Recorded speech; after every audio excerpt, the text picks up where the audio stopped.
It did not startle her. It seemed unastonishing and almost unimportant that at the end of the last sound she saw the door opening slowly without human touch, moving inward upon a growing strip of darkness. In the moment when an electric light went on inside the structure, he seized the knob and pulled the door shut, its lock clicking sealed once more. "It's a sound lock," he said. His face was serene. "That sentence is the combination of sounds needed to open it. I don't mind telling you this secret because I know that you won't pronounce those words until you mean them the way I intended them to be meant." She inclined her head. "I won't."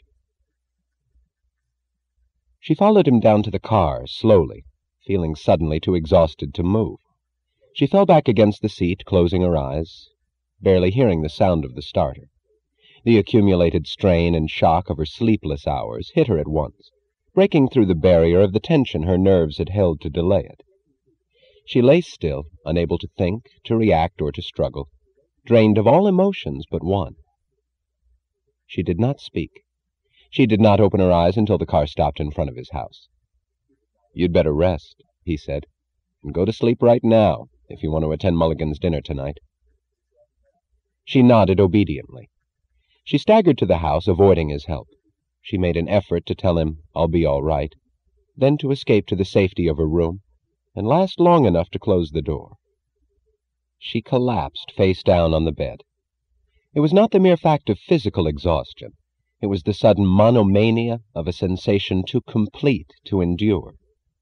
While the strength of her body was gone, while her mind had lost the faculty of consciousness, a single emotion drew on her remnants of energy, of understanding, of judgment, of control, leaving her nothing to resist it with or to direct it, making her unable to desire, only to feel, reducing her to a mere sensation, a static sensation without start or goal. She kept seeing his figure in her mind, his figure as he had stood at the door of the structure. She felt nothing else, no wish, no hope, no estimate of her feeling, no name for it, no relation to herself. There was no entity such as herself. She was not a person, only a function, the function of seeing him, and the sight was its own meaning and purpose, with no further end to reach. Her face buried in the pillow, she recalled dimly as a faint sensation the moment of her takeoff from the floodlighted strip of the Kansas airfield.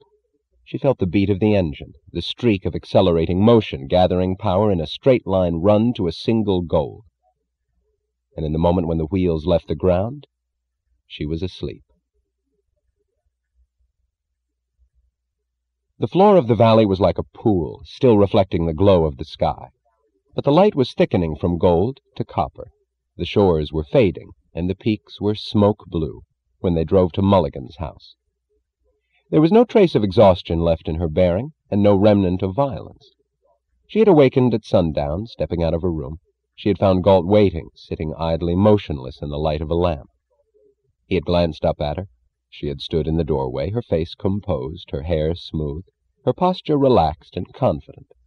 She had looked as she would have looked on the threshold of her office in the Taggart Building, but for the slight angle of her body leaning on a cane.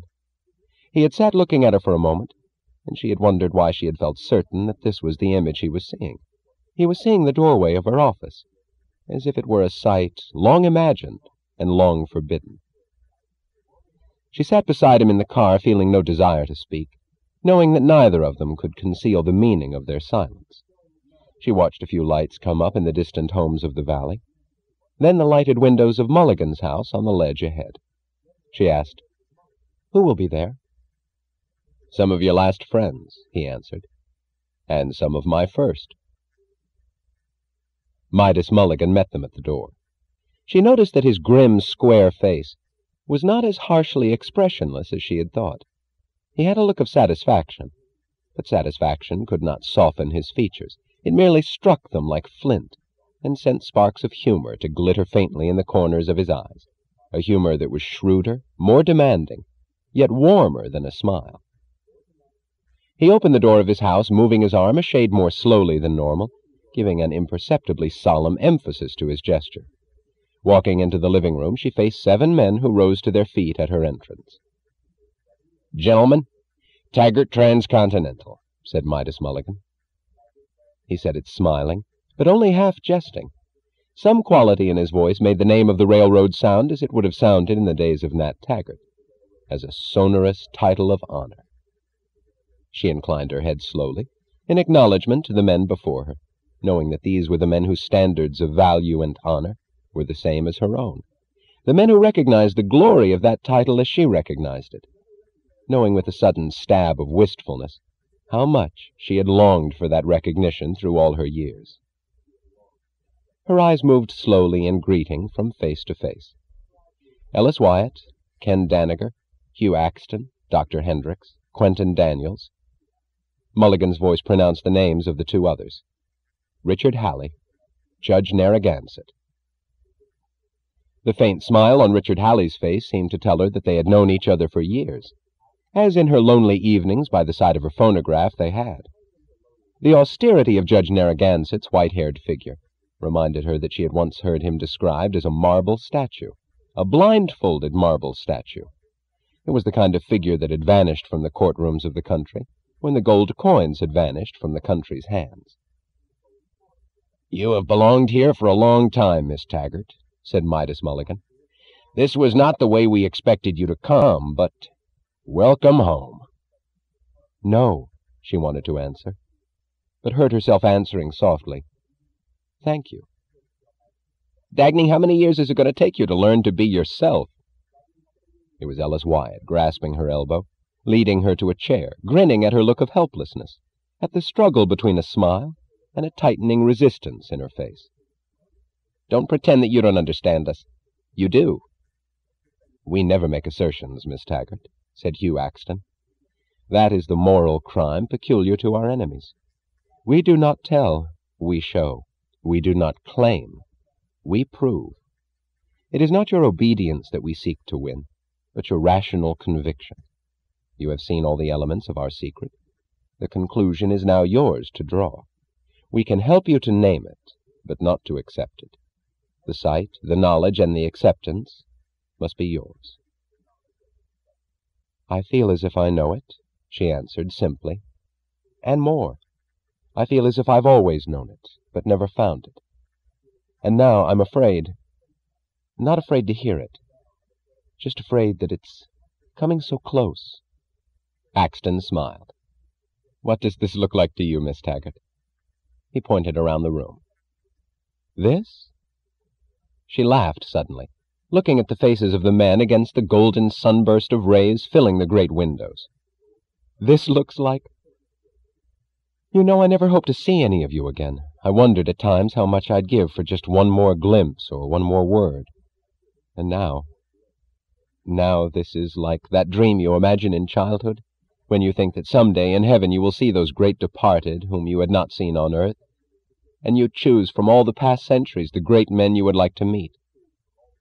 Well, that's one clue to the nature of our secret," said Axton. "Ask yourself whether the dream of heaven and greatness should be left waiting for us in our graves, or whether it should be ours here and now, and on this earth." "I know," she whispered. "And if you met those great men in heaven," asked Ken Danager, "what would you want to say to them?" Just hello, I guess." "That's not all," said Danager. "There's something you'd want to hear from them. I didn't know it either until I saw him for the first time." He pointed to Galt.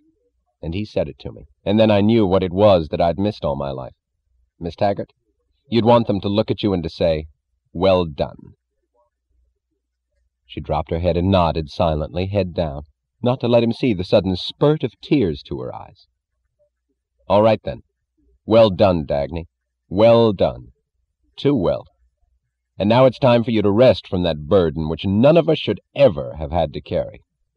"Shut up," said Midas Mulligan, looking at her bowed head with anxious concern.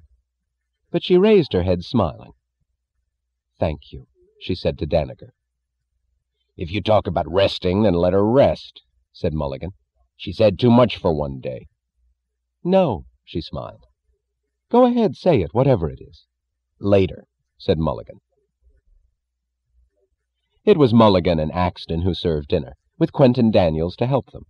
They served it on small silver trays to be placed on the arms of the chairs, and they all sat about the room with the fire of the sky fading in the windows, and sparks of electric light glittering in the wine glasses. There was an air of luxury about the room, but it was the luxury of expert simplicity. She noted the costly furniture, carefully chosen for comfort, bought somewhere at a time when luxury had still been an art. There were no superfluous objects, but she noticed a small canvas by a great master of the Renaissance, worth a fortune. She noticed an oriental rug of a texture and color that belonged under glass in a museum.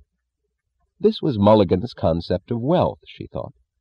The wealth of selection, not of accumulation.